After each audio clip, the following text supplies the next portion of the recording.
देखिए जब समचतुर्भुज के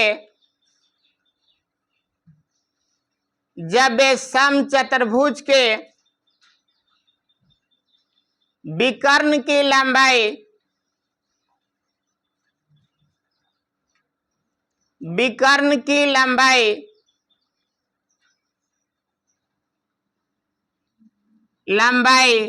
D1 तथा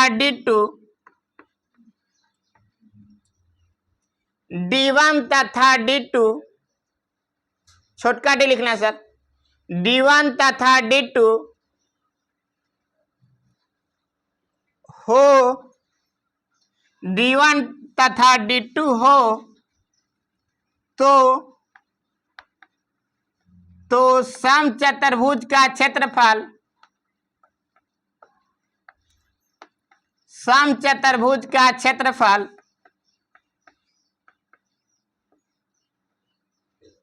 1/2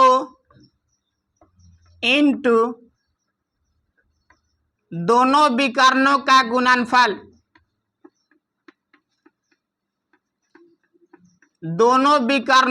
गुणनफल इसी फार्मूला का आप लोग का प्रयोग करना है सर। पहला विकर्ण माना गया है D1, दोनों D2 लिखा गया, यहाँ फिगर में D2 लिखा गया। एक विकर्ण की लंबाई AC यहाँ लिख सकते हैं AC गुने दूसरा विकर्ण BD है, तो 1/2 AC के विकर्ण की लंबाई माना गया है D1 और BD के विकर्ण की लंबाई क्या माना गया D2। यही होता है समचतुर्भुज के क्षेत्रफल। जब विकर्ण की लंबाई पता हो तब अलग अलग कंडीशन में अलग अलग होता है सर। इसका 3 गो फॉर्मूला होता है क्षेत्रफल निकालने का।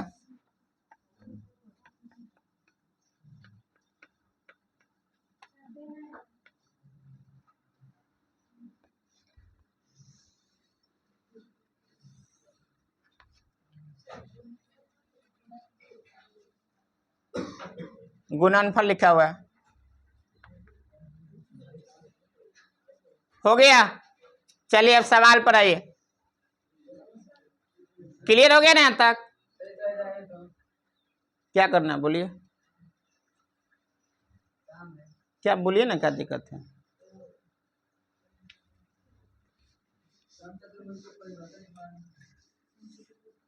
क्या? हाँ हाँ, नहीं हो कि हो लिखवा दिए। अच्छा ठीक है नहीं हो तो कोई बार तो समझा दिए, नहीं वो लिखवाए तो आप लोग कैसे लिखे हैं? हो गया। क्या लिखे आप लोग? सबको लिखा है हो, नहीं हो बोले हैं 10 बार तो समझाए, दिमाग कहाँ रहता? चले इधर देखिए, समझाने के बावजूद भी आप लोग को पता नहीं रहता। समझा के पढ़ाना चालू करते हैं तब नहीं पता चलता। चलिए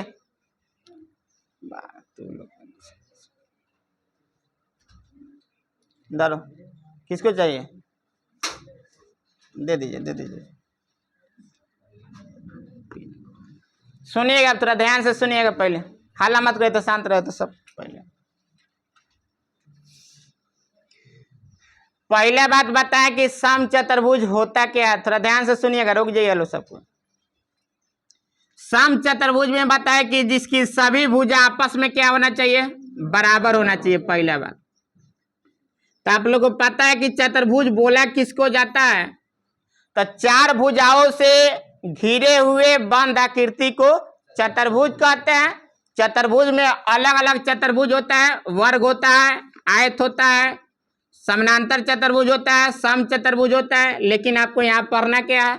समचतुर्भुज।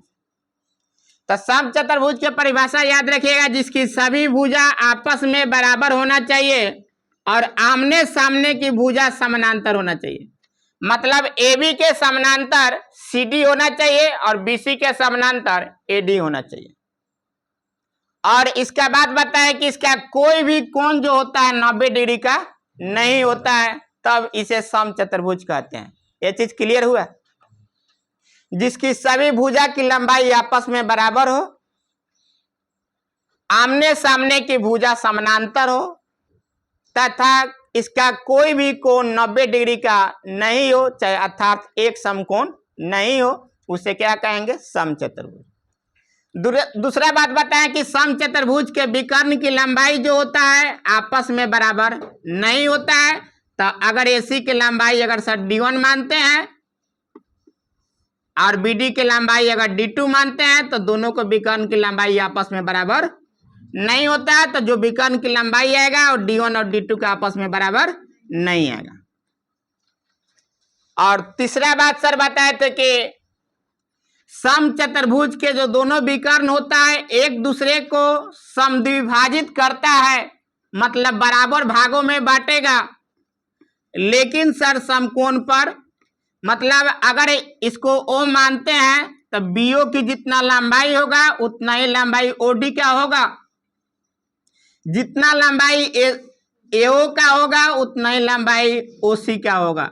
मतलब इसको समद्विभाजित करेगा, बराबर भागों में बांटेगा दोनों विकर्ण को, लेकिन ये समकोण पर समद्विभाजित करती है, मतलब ये 90 डिग्री का होता है सर। इसमें बात क्लियर हुआ? और आपको बताएं कि जब समचतुर्भुज के विकर्ण की लंबाई अगर पता है तो उसका क्षेत्रफल निकालना होगा। तो फॉर्मूला होता है कि समचतुर्भुज के क्षेत्रफल बराबर 1/2 गुने दोनों विकर्ण के गुणनफल। मतलब एक विकर्ण की लंबाई कितना है? AC है और दूसरा कितना है? BD है। तो इसको D1 माने हैं और इसको क्या माने हैं? D2। तो समचतुर्भुज के क्षेत्रफल जो होता है 1/2 D1 गुने D2। यह चीज क्लियर हो गया? फिर बताया गया कि समचतुर्भुज के लगातार कोई भी दो कोणों का योग कितना डिग्री होता है? 180 डिग्री। कोई भी दो जोड़िए, आपको AB जोड़िएगा तभी 180, BC जोड़िएगा तभी 180, DA जोड़िएगा तभी 180। केनाउ से घूम सकते हैं लेकिन लगातार होना चाहिए। बात समझ में आया? और एक और बात बताएं, सबसे इंपॉर्टेंट बात, कि इसके आमने सामने का कोण आपस में क्या होता है? बराबर होता है। अगर कोण A, अगर यहाँ पर A कोण अगर 50 डिग्री होगा तो ये भी 50 होगा। अगर 120 होगा तो ये भी कितना होगा? 120 होगा। तो आमने सामने के जो कोण होता है आपस में बराबर होता है। कोई लगातार दो कोणों का योग 180 होता है। दोनों विकर्ण की लंबाई आपस में बराबर नहीं होता है। दोनों विकर्ण एक दूसरे को समद्विभाजित करती है, लेकिन समकोण पर समद्विभाजित करती है। इसका कोई भी कोण 90 डिग्री का नहीं होता है। आमने सामने की भुजा बराबर होता है, सभी भुजा की लंबाई आपस में बराबर होता है। इतना ही बात है इसमें।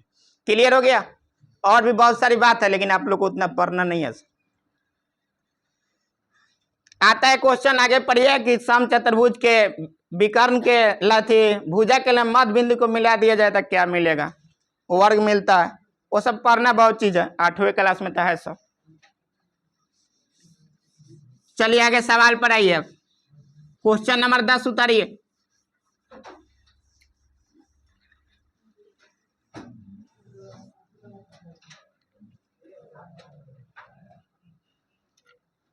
क्वेश्चन नंबर 10 उतारिए। क्वेश्चन 10।